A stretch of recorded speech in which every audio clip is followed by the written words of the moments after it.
What's good, everyone? I'm Zayas, and this is my top 10 completed manga list of 2023. Rules are simple. These series have to have completed in 2023. One is the best, and I'm ranking them in order, and they basically have to be fully translated. I'm giving a little bit of leeway on a couple series, but they're basically all fully translated. At number 10, I have the NPCs in this village sim game Must Be Real. This is a light novel adaptation which strays a little from the beaten path. The main character does exhibit some intriguing growth, even though it is kind of simplified. The concept of this imaginary village world is cool too, and the fact that he can't interact that much with it on a daily basis, I would have liked to seen it expanded on a little bit more even. There have been other works about NEETs basically returning to society, and this one in particular can feel handholdy at times. The game makes it really easy for him to integrate back into society, but this is worth reading if you like this kind of stuff. At number 9, I have Service Wars. This is a Jump Plus work which flew a little under the radar in my opinion. It has really absurd and strange comedy and just tons of weirdly humorous situations just stuffed in here. It is a little concerning because the series does use a lot of similar jokes, so I thought that maybe it would get a little too repetitive, but it changes up just enough and is just kept fresh enough to the point where that isn't the case. It's a fun work which revels in how ridiculous it really is. At number 8, I have Bakudo 2018. If all you really want is raw violence from your manga, Bakudo does not really disappoint in any way. The way it flows, the intensity of the fights, the smooth and beautiful but also brutal artwork. Story-wise, it is getting repetitive. The characters introduced were a little underwhelming, and a lot of these fights weren't as hype as they should have been, but still, it's Baki. Regardless, we had some interesting stuff happen, like Jack coming back, maybe fighting Pickle, and I hope that Itagaki tries to be a little wilder with his next story arc than Bakudo 2018. At number 7, I have Telework Yorobanashi. It's a short and sweet romance manga from the author of Sweat and Soap. It's a more straightforward romance, which can be refreshingly straightforward at times.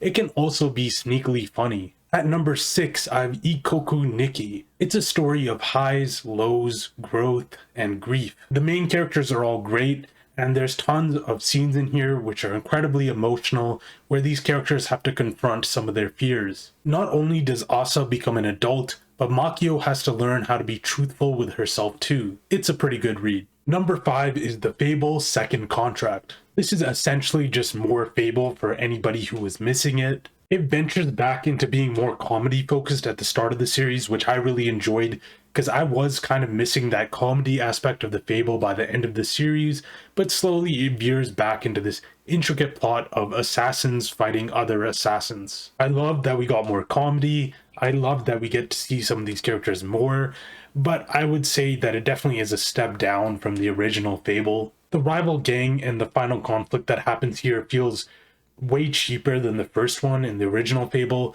but this is still a good read, and if you liked Fable, this is a no-brainer basically. At number 4, I have Kimi wa Hokago Insomnia, a calming, soothing, and somewhat uplifting work, which can also be more solemn at times too. Cool characters and just all around great vibes. The romance in here was very cute, and it is visually stunning at times. If you want a love story or just something to read late at night, this is it. At number 3, I have Bakemonogatari. This work is more morally questionable than the original, if that was somehow even possible. The amount of ecchi scenes in here are unreal, and the question does kind of stand, why not just watch the original? Even though this is an adaptation, it is very entertaining and it has great characters. The art at times can match or sometimes even surpass the anime, but at other times it's a little worse, so it's hard to say which is even better overall. Oh Great did a great job adapting this. The plot is very well paced, it unfolds nicely. It is not exactly the original plot of Bakemonogatari, but he worked with the original author to write this, so it does all kind of make sense and is exciting. It is way more shonen than the original, which focused more heavily on the characters, but that doesn't mean that these characters are bad. There's some very complex characters in here with mysteries, backgrounds, tons to look forward to. There's still like 2 volumes left of this to release in English, but there's like a lot of it out already, so I'm just including it in this list. At number 2, I have Dungeon Meshi. This is quite the adventure that these characters go on, and I had a pretty tough time choosing between this one and number 1. Lots of fun, tons of adventure and excitement, with compelling characters kind of as the cherry on top. The food themes hilariously apply to every aspect of the work. There's also quite the storyline to follow along with, being unsure the entire time if these adventurers are the one who are going to conquer the dungeon, or if they're just going to fall right into the trap. At number 1, the best manga completed in 2023, World's End Harem, my favorite manga of all time.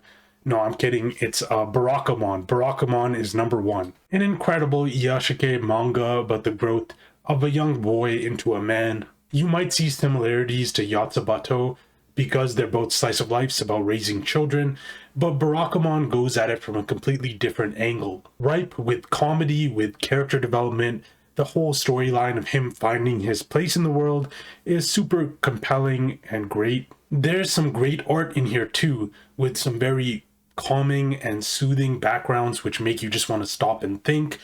Also mixed in with that is his kanji for the stuff he's drawing, which is super striking and bold visually. It's just a great work overall, highly recommend. Thank you everyone for watching my list. I'm so sorry I haven't uploaded recently. I wanted to release this video a long time ago, but I haven't been able to record, and I still don't know how much I'll be able to record in the future, so the other lists are also delayed, but they are like basically done. So just whenever I can record them, they're coming out. And I also want to mention a few more series here, just because there was a bunch of series that I kind of wanted to include, but didn't quite make the list for various reasons. And I'll just throw them in here, just kind of if you want to go through them yourself, if you like these series. Okay, I'm literally just going to read them off my phone. So Cardcaptor Sakura, Clear Hen, which I think is a good work and maybe would have made the list, but Cardcaptor Sakura as a whole just doesn't appeal to me that much. I did like the original, there was some great art. Maybe you'll like it more. Again, Shimeji Simulation, again, another good work. It just kind of was dragging out for me. You might like that kind of stuff if you like those slow, depressing works. If you like Girl Last Tour, I wasn't the biggest fan of that one, but I think it is a good work.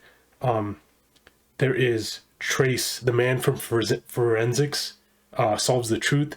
That one is not finished, but it seemed like a very intriguing read. It seemed like a really great read. I don't know why that one's not. Well, I guess it's just a smaller thing. There was Monogatari Malevolent Spirits. This one, again, I don't think is as good, but it was a somewhat promising kind of sign-in thing. It kind of reminds you of Bleach a little. It is like a pretty good read overall. Let's see here. There was Dragon no Ko. Dragon no Ko was the follow-up from, I forgot what his other work was, but his other work was really good. And Dragon no Ko was, wait, let me just read the other work for you guys so you guys will know. Oh, it's Tate no Kuni, The Vertical World. The Vertical World. You guys know what that one is. Okay, I'm worried this is going to drag out really long, but yeah, his new work isn't translated, but I feel like it's going to be good. There was one about the Shinsengumi, which I guess it just wasn't good enough to make the cut, but it was like not a bad work. Oh, Blood on the Tracks was actually, I think it was a good work. Like back when I first read it, I read like the first like 20, 30 chapters, it was good. And then I kept up with it for a while and it became really bad. Probably like 60 chapters in, I was just like, well, what is going on? So yeah, Blood on the Tracks didn't make it. There was a Kaiji spin-off off of the second thing of Kaiji. I highly recommend Kaiji. The spin-off wasn't that great though, but if you like Kaiji, you might like that. And the last one I was considering was Plinevs. It seemed like a historical type manga, but again, it just didn't quite make the cut. Okay, hopefully I could edit down that segment for you. It was very long. Thank you if you stuck around. If you want to read any of those works, they're not bad either. Oh, lastly, Gundam. There was a Gundam manga which finished. I didn't really like it. I think the original Gundam was a lot better. And I'm not even that huge of a Gundam fan, but yeah, that did happen. So thank you so much for watching. Leave a comment about what your list would be. Maybe there's some series I missed that I didn't mention at all, which, yeah, tell me what you would like. Tell me what you'd like me to review. Thank you for watching. Yeah, leave a comment about anything to do with manga. Okay, my outro is so random. Okay, thank you.